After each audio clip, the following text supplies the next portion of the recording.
indeed a great privilege to be standing here in this very auditorium, in this college where I was a student once upon a time, to deliver the most prestigious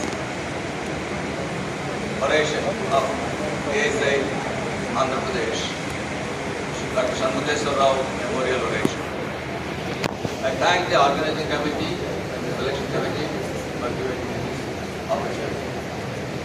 I will briefly try to take you through my journey as a surgeon through the portion of surgery. It's really indeed an ocean, sometimes very calm, sometimes beautiful, sunrises, sunsets, sometimes very stormy.